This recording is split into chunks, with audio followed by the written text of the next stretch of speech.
الحمد لله رب العالمين والصلاة والسلام على سيد المرسلين وعلى آله وأصحابه أجمعين.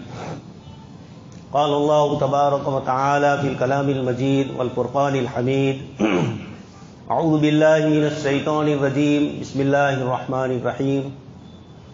الذين يتبعون الرسول النبي الأمي الذي يجدونه مكتوبا عندهم في التوراة والإنجيل يأمرهم بالمعروف وينهاهم عن المنكر ويحل لهم الطيبات ويحرم عليهم الخبائث ويضع عنهم إصرهم والأغلال التي كانت عليهم فالذين آمنوا به وعزروه ونصروه واتبعوا النور الذي أنزل معه أولئك هم المفلحون.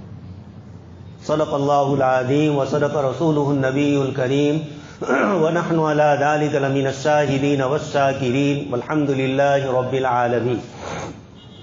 محترم و مکرم حضرات علماء کرام اور ایمان والے بھائیوں، کلام پاک کی جس آیت کی آپ حضرات کے سامنے تلاوت کی، اس میں اللہ تبارک و تعالی نے جناب نبی اکرم صلی اللہ علیہ وسلم کی مختلف صفات کو ذکر فرمایا. سیرت کے عنوان سے اس کو ذکر کیا جاتا ہے. مجھے آپ حضرات کے سامنے اس وقت اس آیت کے ذریعے سیرت ذکر کرنا مقصود نہیں ہے.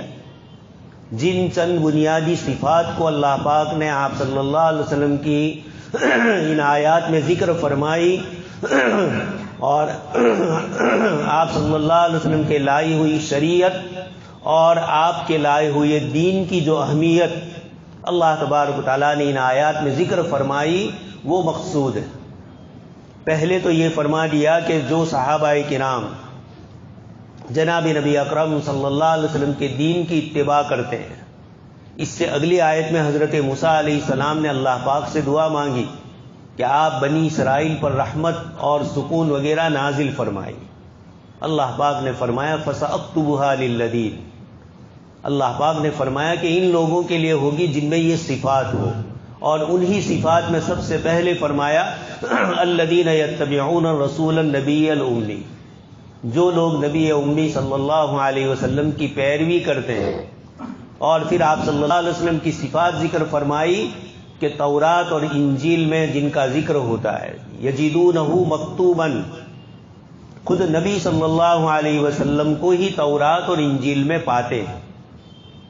یہ اشارہ ہے کہ اللہ پاک نے وہ شریعت جو سیدنا آدم علیہ السلام کے ذریعے جس کی ابتدا فرمائی اور حضرت نوح علیہ السلام کے ذریعے جس کو تکمیلی شکل میں شروع کیا گیا، اللہ پاک نے ایک آیت میں فرمایا شرع لکم من الدین ما وصی بہ نوحا. حضرت نوح علیہ السلام سے لے کر جناب نبی اکرم صلی اللہ علیہ وسلم تک جو شریعت اللہ پاک نے بھیجی، اللہ تبارک و تعالیٰ نے اس کو ان آیات میں ذکر فرمایا اور یہ خصوصیت بتلائی کہ وہ تورات جس کی اللہ پاک نے صفات بتلائی، انا انزلنا التوراۃ فیہا ھدی ونور یحکم بہا النبیون، ایسی کتاب جس کے ذریعے اللہ پاک نے انبیاء کرام علیہ السلام کو شرعی احکام لے کر بھیجا. ایسی شریعت کو بھی اور ایسی کتاب کو بھی اس آیت میں اللہ پاک نے فرمایا جناب نبی اکرم صلی اللہ علیہ وسلم کے ذریعے سیدنا موسیٰ علیہ السلام کی شریعت اور آپ کے احکام اور انجیل حضرت عیسیٰ علیہ السلام پر نازل ہونے والی کتاب، ان دونوں کتابوں میں جناب نبی اکرم صلی اللہ علیہ وسلم کا ذکر خیر ہی نہیں فرمایا، بلکہ آپ کے ذریعے مصدقا لما بین یدیہ، جس کتاب کو اللہ نے آپ صلی اللہ علیہ وسلم پر نازل فرمایا، اس کتاب کو اللہ تبارک و تعالیٰ نے تورات اور انجیل کی تصدیق کرنے والا بنایا. یعنی تورات اور انجیل کی بھی حفاظت جناب نبی اکرم صلی اللہ علیہ وسلم کے اوپر نازل ہونے والے آیات کے ذریعے اللہ پاک نے فرمائی. یہ فضیلت سمجھنی ہے. پچھلی شریعتوں کو اللہ تبارک و تعالیٰ نے جن احکام کے ساتھ مزین کیا تھا، آپ صلی اللہ علیہ وسلم کے متعلق اللہ پاک ان آیات میں فرماتے ہیں کہ آپ صلی اللہ علیہ وسلم ان ساری شریعتوں کے جمع کرنے والے. تو پچھلی تمام شریعتوں کو بھی آپ صلی اللہ علیہ وسلم کی شریعت کا حصہ قرار دیا گیا. بنیادی جو باتیں انبیاء کرام علیہ السلام کے درمیان مشترک تھی وہ سب جناب نبی اکرم صلی اللہ علیہ وسلم کے ذریعے بھیجی گئی. وَكَتَبْنَا عَلَيْهِمْ فِيهَا أَنَّ النَّفْسَ بِالنَّفْسِ. تورات ہی میں اللہ پاک نے فوجداری احکام ذکر فرمائے تھے اور قرآن کریم میں بھی انہی احکام کو ذکر کیا گیا. یہ تورات کی آیت ہے لیکن قرآن کریم کی آیت کی شکل میں جب اس کو ذکر کیا گیا تو یہ قرآن کا جز بن کر قیامت تک کی انسانیت کے لیے اسلامی فوجداری نظام اور انسانی فوجداری نظام کو واضح کرتی ہے. تو پہلے تو یہ بتلانا ہے کہ آپ صلی اللہ علیہ وسلم کی شریعت پچھلی تمام شریعتوں کا خلاصہ، پچھلے تمام انبیاء کرام علیہ السلام کی تعلیمات کا نچوڑ ہے. اس کے بعد اللہ پاک نے آگے فرمایا یأمرہم بالمعروف وینہاہم عن المنکر.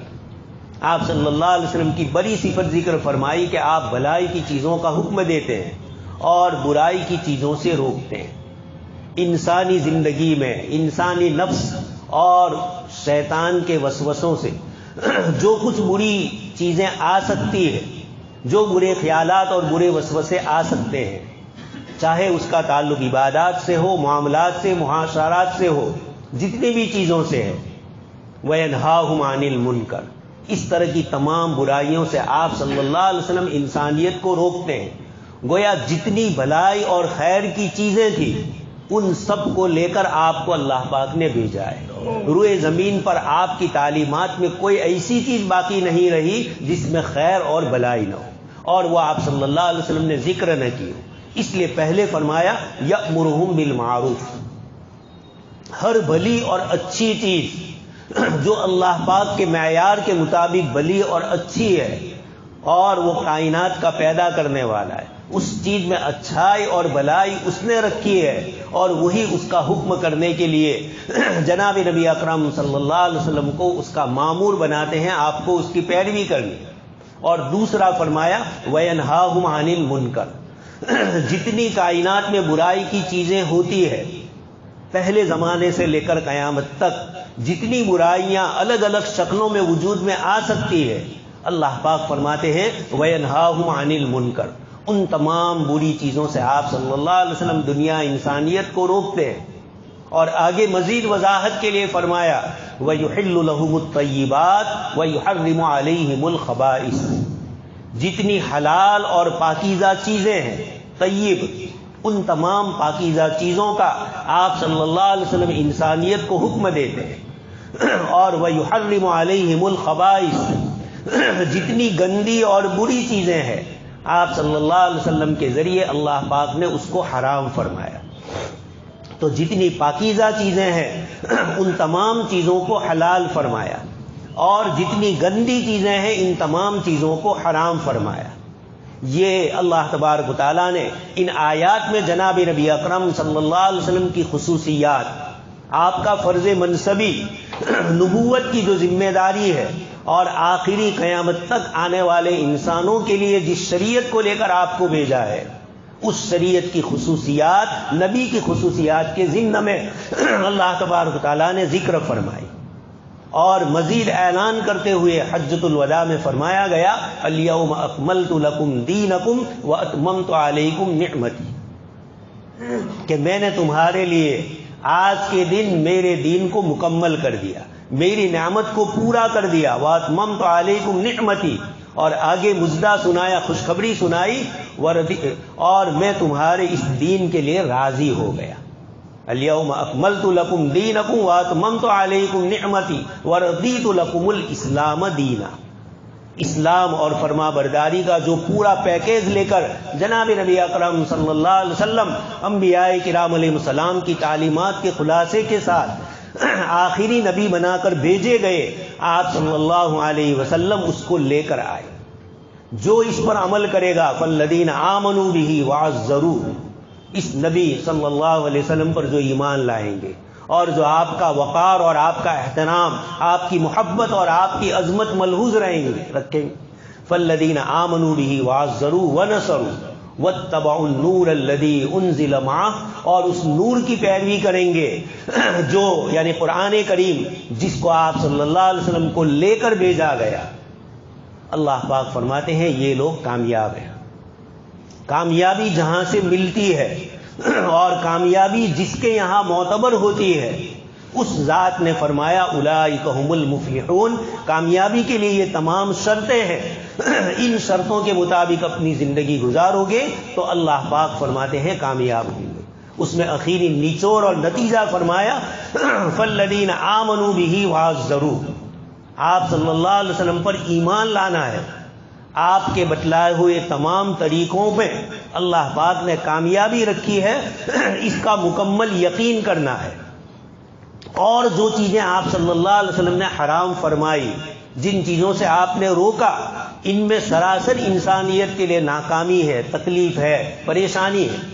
بیچ کی ایک آیت میں نے چھوڑ دی جس میں اللہ پاک فرماتے ہیں وَيَضَعُ عَنْهُمْ إِسْرَهُمْ وَالْأَغْلَالَ الَّتِي كَانَتْ عَلَيْهِمْ، پچھلی امتوں پر، پچھلیتوں میں یا انسانیت نے اپنے رواجات سے، اپنی خواہشات سے اپنے لیے کچھ سماجی بندھن، کچھ مذہبی پابندیاں اپنے اوپر لگا دی تھی جو اللہ پاک کے یہاں پسندیدہ نہیں تھی۔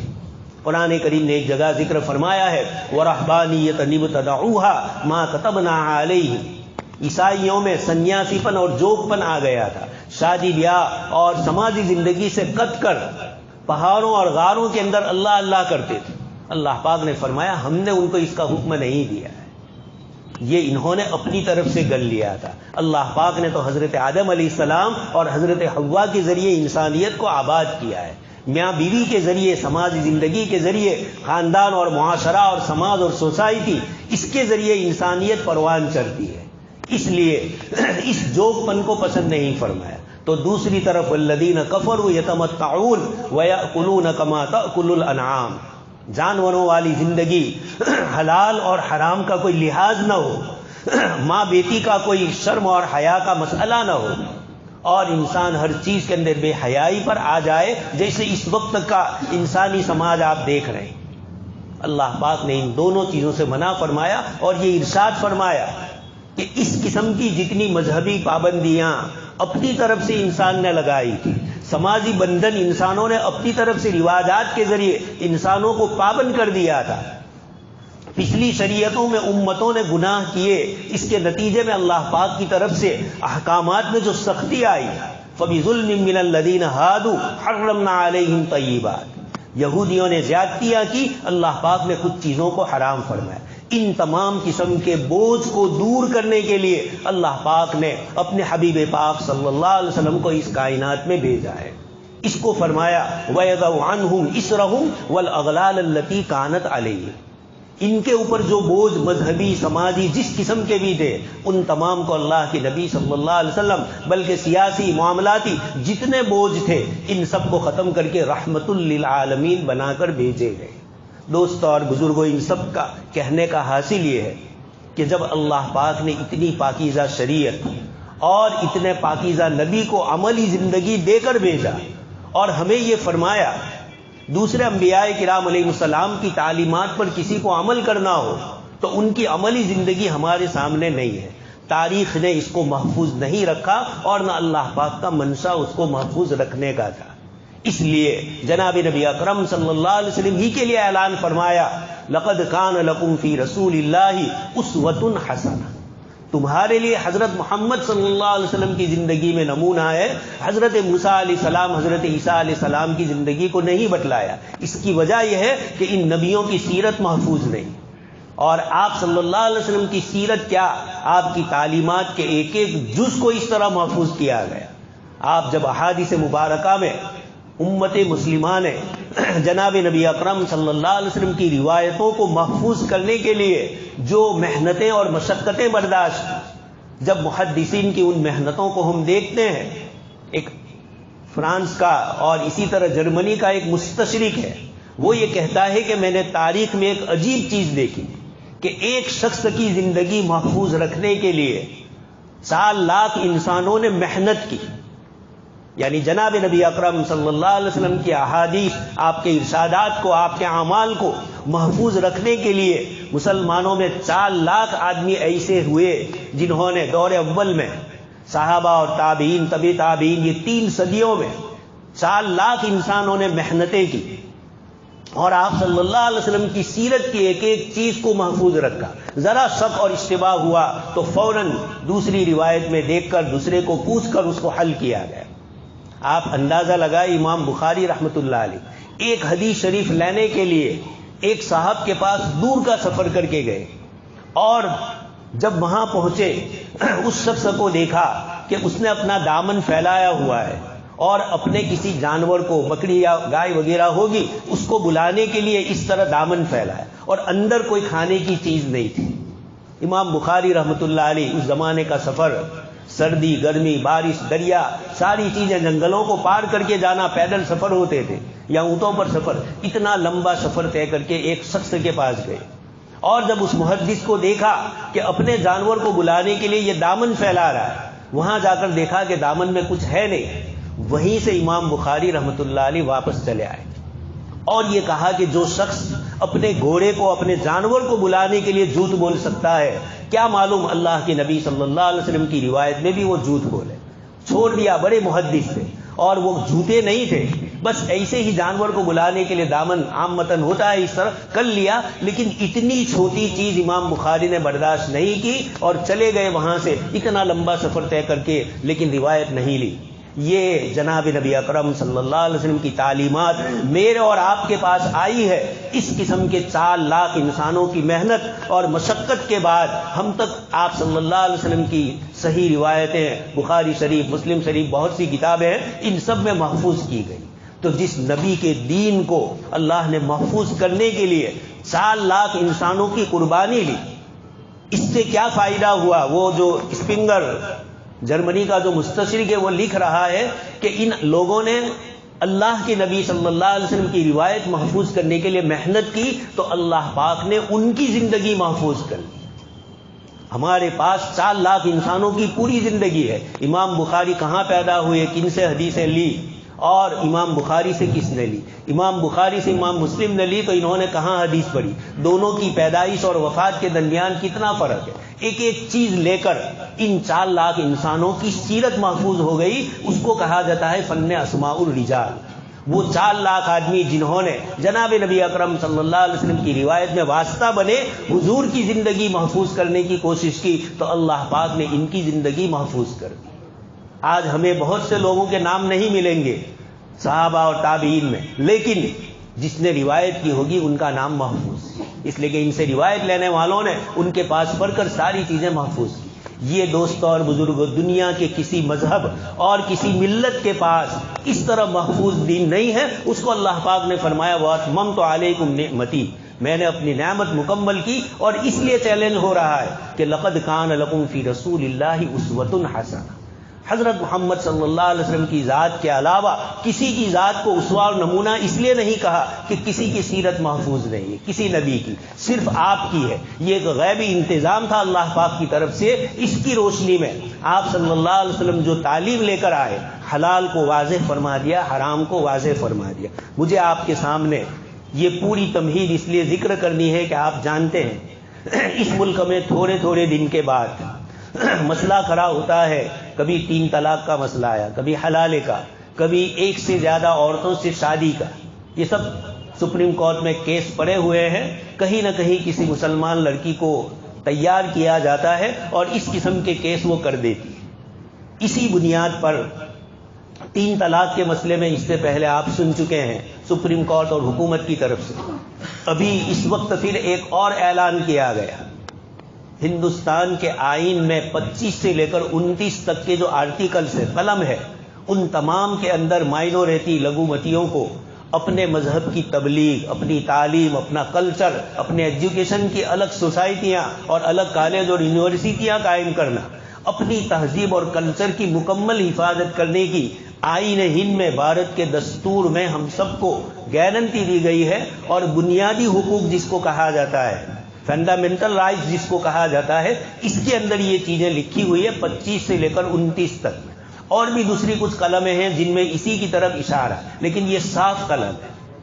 اس بندھانر میں ایک اور دوسری قلم ہے، اور اسی بندھانر کے اندر قانون کی ایک دوسری قسم ہے جس کو رہنما اصول کہا جاتا ہے، مارگ درشک قانون. اس کی 44ویں قلم میں یہ لکھا ہے کہ آہستہ آہستہ ہندوستان کی حکومت کو چاہیے کہ ملک کے تمام لوگوں کے لیے ایک ہی قسم کے قانون، یکساں سول کوڈ، اسی کو سمان قانون کہا جاتا ہے، اسی کو UCC کہا جاتا ہے، یونیفارم سول کوڈ، یہ نافذ کرنے کی کوشش کی جائے۔ جب اس مسئلے پر بحث ہوئی، یہ 44ویں قلم جب تیار ہو رہی تھی آزادی کے بعد، ملک کا دستور تیار ہو رہا تھا، اور 26 جنوری 1950 کو جب یہ مکمل ہو کر نافذ ہوا، اس سے پہلے اس بندرن کمیٹی میں 5-6 بڑے بڑے مسلمان وکلاء اور جج تھے۔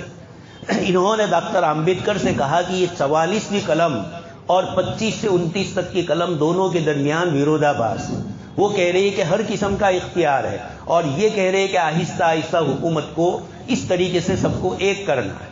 انہوں نے کہا کہ یہ رہنما اصول ہے، اور یہ لوگوں کی مرضی کے بعد ہوگا، لوگوں کی مرضی کے بغیر نہیں ہوگا۔ لیکن قانون میں 44ویں قلم لے لی گئی، چاہے وہ رہنما اصول کی بنیاد پر، لیکن اب موجود ہے۔ اس کو بنیاد بنا کر پچھلی حکومتیں بھی، کانگریس کی، انہوں نے بھی کچھ مسائل کھڑے کیے، اس حکومت نے بھی کھڑے کیے۔ ابھی اس وقت جو مسئلہ ہے وہ دو قسم کا ہے۔ ایک تو وزیر اعظم کی طرف سے اعلان ہے، یہ سیاسی اعلان ہے آئندہ الیکشن جیتنے کے لیے۔ ہمیں ان سیاسی چیزوں کو بھی مد نظر رکھنا ہے، لیکن الجھنا نہیں۔ اس کے ساتھ دوسرا مسئلہ جو ہے، لو کمیشن جو اس ملک میں قانونی مشورے دیتا ہے حکومتوں کو، پارلیمنٹوں کو، اس نے اپنی طرف سے لوگوں کے لیے جاری کیا کہ کیا آپ یونیفارم سول کوڈ رکھنا چاہتے ہیں یا نہیں، پوچھا گیا ہے۔ تو چونکہ یکساں سول کوڈ میں جناب نبی اکرم صلی اللہ علیہ وسلم کی لائی ہوئی شریعت کے وہ مسائل جو مسلمانوں کے پرائیویٹ مسائل ہے، نکاح ہے، طلاق ہے، وراثت ہے، بچوں کو گود لینا ہے، اسی طریقے سے وقف کے مسائل، بخشش کے مسائل، ایلا کے، زہار کے، میں بول رہا ہوں، مجھے معلوم ہے ہمارے بہت سے نوجوانوں کو یہ لفظ کا پتہ نہیں ہوگا کہ زہار کس کو کہتے ہیں، ایلا کس کو کہتے ہیں، شادی کر چکے ہیں، یہ شریعت اسلامیہ کی اصطلاح، قرآن کی آیتیں ہیں۔ ایلا کس کو کہتے ہیں، زہار کس کو کہتے ہیں، طلاق کی کتنی قسمیں ہیں۔ افسوس یہ ہے کہ حکومت تو اپنی طرف سے جو کرنا کرے گی۔ سب سے بڑا مسئلہ ہے کہ جب کوئی قوم اپنی تہذیب اور اپنی کلچر پر خود عمل کرنا نہیں چاہے گی تو دنیا کی کوئی قوم ان کی مدد نہیں کر سکتی، اور جب کوئی قوم خود اپنے مسائل پر جناب نبی اکرم صلی اللہ علیہ وسلم کی لائی ہوئی یہ شریعت، جن کی میں نے آپ کو فضیلت بتلائی، قانون کے لکھنے والوں نے صاف لکھا ہے، قرآن کریم کی آیتوں پر قانون کی مستقل کتابیں یوروپ میں لکھی گئی، اور یہ کہا گیا کہ انسانیت کے لیے سب سے بہترین قانون اگر ہے تو وہ قرآن کریم کے قانون۔ ہر مسئلے پر تفصیل سے لوگوں نے گفتگو کی، اگرچہ ہم اس کے محتاج نہیں ہیں۔ اللہ پاک کا اپنا کلام ہے، وہ خالق ہے، وہ مالک ہے، وہ کائنات کے ذرے ذرے پر قادر ہے، وہ انسانوں کو پیدا کرنے والا ہے، ہماری کمزوریوں کو وہ جانتا ہے، ہماری پریشانیوں کو جانتا ہے، اس لیے شریعت میں آسانیاں بہت فرمائے۔ ما جعل علیکم فی الدین من حرج، جہاں تکلیف آئی اللہ پاک کی طرف سے آسانیاں آ گئی۔ رمضان کا مہینہ ہے، روزہ ہے، بیمار ہوا، قرآن نے فرما دیا کہ فعدۃ من ایام اخر، بعد کے دنوں میں اس کی قضا کر لو۔ سفر میں ہے آدمی، پریشان ہے، رمضان آسانی کر دی، پانی نہیں ہے، تیمم کے آسان۔ اس طرح ہر مسئلے میں شریعت نے آسانیاں پیدا کی، اور وہ آسانیوں کے بھی اصول اور ضابطے مستقل لکھے گئے قرآن اور حدیث کی روشنی میں۔ تو بتلانا یہ ہے کہ جو شریعت اللہ پاک نے ہمیں دی ہے، ہم اپنے نکاح اور طلاق کے مسائل، اپنے وراثت کے مسائل خود حل نہیں کریں گے قرآن اور حدیث کی روشنی میں، ہمارا نوجوان مسائل ہی نہیں جانے گا کہ بیوی کو طلاق کس طرح دی جاتی، فوراً 3 طلاق دے دیتا ہے، اس کے بعد مسئلے آتے ہیں۔ اس کو پوچھا جاتا ہے طلاق کی یہ قسمیں ہیں، طلاق صریح، طلاق کنایہ، بائن، اس طرح کی طلاق کچھ پتہ نہیں ہوتا۔ ہم دنیا بھر کی چیزوں کی معلومات رکھتے ہیں، لیکن ایک عورت سے شادی کی ہے، اور نکحت قبیلۃ اسلامی بنیاد پر ہم نے بولا ہے، قرآن اور حدیث کی روشنی میں بولا ہے، ایمان کی بنیاد پر بولا ہے، تو اللہ کے نبی صلی اللہ علیہ وسلم نے مجھے نکاح کی کیا مسائل بتلائیں، اس کا جاننا میرے لیے ضروری ہے۔ طلاق کیسے دی جائے ویسے تو دینا نہیں ہے، لیکن اگر اتفاق ہو جائے، ابغض المباح عند اللہ الطلاق، عجیب جملہ ہے، ابغض فرمایا، بغض والا، اللہ پاک کو ناپسندیدہ ہے، لیکن مجبوری ہے تو المباح کا لفظ بھی فرمایا، جائز۔ یہ کیوں فرمایا؟ پہلے قرآن نے ترتیب بتلائی جو کئی مرتبہ میں کہہ چکا ہوں، والرجال قوامون علی النساء، کہ عورتیں کس طریقے سے رہے مردوں کے ساتھ، مرد کس طرح رہے، اور اگر ناچاکی ہوئی تو پہلے سمجھانے سے ہو، بستر الگ کر دے، پھر آپس میں لواد اور دو خاندانوں کے آدمی آئے، یہ تمام راستے بتلائے۔ اس کے بعد بھی یہ کہا کہ طلاق اگر دینی ہے تو ایک دی جائے، طلاق احسن اور طلاق سنت جس کو کہتے ہیں، یہ ترتیب پوری بتلائی۔ لیکن ہمارا نوجوان کچھ مسائل جانتا نہیں ہے، یہ سمجھتا ہے کہ 3 طلاق نہیں دیں گے وہاں تک طلاق واقع ہی نہیں ہوگی، اور اب اس کے بعد سارے دروازے بند ہو جاتے ہیں۔ پھر اس عورت سے شادی، دوسرا مسئلہ ہوتا ہے حلالے کا۔ لیکن یہ مسائل ہم نہیں جانیں گے، ہم عمل نہیں کریں گے تو دنیا کی دوسری قومیں اگر ہمارے ان مسائل پر اشکال کرے گی تو ان کو حق ہے، وہ اپنی آنکھوں سے دیکھ رہے ہیں کہ مسلمان شوہر اپنی بیوی کو طلاق نہیں دے رہا ہے۔ لڑکی اور لڑکے میں ذرا اختلاف ہوا، لڑکی والے چلے جاتے ہیں کورٹ کچہری میں، اور خرچے کھادا خوراکی کا لمبا چوڑا بل بنایا جاتا ہے، وکیلوں کے ساتھ مل کر لمبی چوڑی رقمیں وصول کی۔ تو دونوں طرف سے لڑکے والے لڑکی والے، یہ سب کیوں ہو رہا ہے؟ شریعت کو ہم یہ سمجھتے ہیں کہ نعوذ باللہ مسجد میں نماز پڑھنا ہی فرض ہے۔ اللہ پاک نے قرآن کریم میں نماز، زکوٰۃ، روزہ وغیرہ عبادتوں کو مختصر ذکر کیا، اور جتنے معاملات کے مسائل ہیں، آپسی دو انسانوں کے درمیان ہو یا میاں بیوی کے درمیان، یا ایک جماعت اور دوسری جماعت اور ایک ملک اور دوسرے ملک، بین الاقوامی مسائل ہو، قرآن کریم نے ان تمام کو تفصیل سے ذکر کیا۔ معاشرتی زندگی، سماج، سوشل لائف، اس کو تو قرآن نے اتنا تفصیل سے ذکر کیا جتنا اور دنیا کی کسی کتاب میں موجود ہے۔ اور پھر احادیث مبارکہ میں آپ صلی اللہ علیہ وسلم نے پریکٹیکل ان چیزوں کو بتلایا۔ صحابی اپنی بیوی کے ساتھ کیا معاملہ کرتے ہیں، حضور کے پاس شکایت آتی ہے اور آپ صلی اللہ علیہ وسلم فرماتے ہیں۔ عبداللہ ابن عمرو بن عاص بڑے عبادت گزار نمازی صحابی ہے، بیوی سے شادی ہوئی اور ذکر اور نماز میں مشغول ہے۔ والد محترم نے دیکھا کہ بیوی کا حق ادا نہیں کر رہے ہیں، حضور کے پاس گئے اور کہا اللہ کے نبی، میرا بیٹا عبداللہ اس طرح کر رہا ہے۔ آپ نے بلا کر پوچھا کہ عبداللہ تم کتنی عبادت کرتے ہو؟ انہوں نے بتلایا کہ اس میں کم کرو۔ کتنے روزے رکھتے ہو، کتنی تلاوت کرتے ہو، سب کو کم کروایا، اور فرمایا ان لزوجک علیک حقا، تمہاری بیوی کا تمہارے اوپر حق ہے، تمہارے نفس کا حق ہے کہ اس کو مشقت میں نہ ڈالو، رشتہ داروں کا حق ہے، تجارت کا حق ہے، کاروبار، روزی روزگار، یہ سب چیزیں۔ اس لیے نماز آپ دیکھتے ہیں 5 وقت کی فرض فرمائی، 50 کے بجائے 5 کر دی، اور وہ بھی 10 منٹ، 15 منٹ، 20 منٹ، تاکہ بندہ اللہ سے جڑتا رہے۔ لمبی عبادت کرے تو بندہ مشقت میں پڑ جائے۔ تو یہ پوری شریعت جیسے نماز میں آسانیاں ہیں، طلاق، نکاح کے مسائل، وراثت کے مسائل، اس میں بھی آسانیاں ہیں۔ اور جب پیدا کرنے والی ذات نے یہ مسائل دیے ہیں تو اللہ تبارک و تعالیٰ نے ہمیں حکم دیا ہے ان مسائل کو ہم سمجھیں۔ اس لیے مسلم پرسنل لاء کی طرف سے ہمیں یہ کہا گیا، جو مسلمانوں کے سارے personal law board, Deobandi, Bareilly, Jamaat Islami, اہل حدیث، جتنے بھی فرقے مسلمانوں میں ہیں، شیعہ، سنی، ان سب کی ایک مشترک جماعت ہے، اور مسلمانوں کے حقوق کے لیے یہ جماعت وجود میں آئی ہے۔ ان کی طرف سے ہمیں یہ اعلان ہے کہ جب لاء کمیشن نے یہ جاری کیا ہے کہ یس یا نو آپ اپنی طرف سے واضح کرو، تو دوستو آج آخری دن ہے، کل سے پھر بند ہو جائے گا، یہ آخری تاریخ ہے آج کی۔ اس لیے اگر کچھ لوگوں نے نہیں کیا، کئی دنوں سے جمعیت علماء اور مسلم پرسنل لاء بورڈ کی طرف سے ایپ کے ذریعے بتلایا گیا، اب بھی اگر نہ کیا ہو تو شام تک میں، ابھی ظہر کے بعد، جمعہ کے بعد اس طرح کا عمل کر لیں۔ ہم اپنے دین کی حفاظت کے لیے یہ اعلان کر رہے ہیں کہ مجھے حضرت محمد الرسول اللہ صلی اللہ علیہ وسلم کے طریقے پسند ہیں، دوسروں کے طریقے پسند نہیں۔ تو نو UCC کا مطلب یہ ہے، میں اللہ کے نبی کی تعلیمات کو مانتا ہوں، میں دوسروں کی تعلیم کو نہیں مانتا۔ جس نبی نے اتنی مشقت کے ساتھ یہ دین ہم تک پہنچایا، ان کے اس دین کا فریضہ، اور کل حوض کوثر پر کیا جواب دیا جائے گا، محشر میں کیا جواب دیا جائے گا، جب حضور پوچھیں گے کہ اتنی ایک چھوٹی سی بات بھی تجھ سے نہیں ہو سکی، شریعت پر تو عمل میں سستی ہوئی، لیکن شریعت پر عمل کرنے میں رکاوٹ ڈالنے والے جب آ رہے تھے، تو اس رکاوٹ میں اپنے لیے موبائل لے کے 2-2 گھنٹے، 3-3 گھنٹے لوگ بیٹھتے ہیں، بلکہ کچھ تو پورے دن ہی 1 منٹ 2 منٹ کا مسئلہ ہے۔ اللہ پاک ہمیں توفیق عنایت فرمائے اور ہم سمجھے مسلمانوں کو سیاسی شعور کے ساتھ اس ملک میں رہنا ہے، سڑکوں پہ نہیں اترنا ہے۔ یہاں قانون ہے، جمہوری لوک شاہی ملک ہے، اس میں جب لاء کمیشن نے پوچھا ہے تو ہمارا فرض بنتا ہے کہ ہم اپنی طرف سے جواب دیں کہ اس ملک کی حفاظت کے ہم بھی ذمہ دار ہیں۔ اگر ملک کو اس طرح تقسیم کیا گیا تو یہ ملک کبھی بھی ایک نہیں ہو سکے گا۔ اللہ پاک سے دعا ہے اللہ پاک کہی سنی باتوں پر ہم سب کو عمل کرنے کی توفیق نصیب فرمائے۔ آمین۔ وآخر دعوانا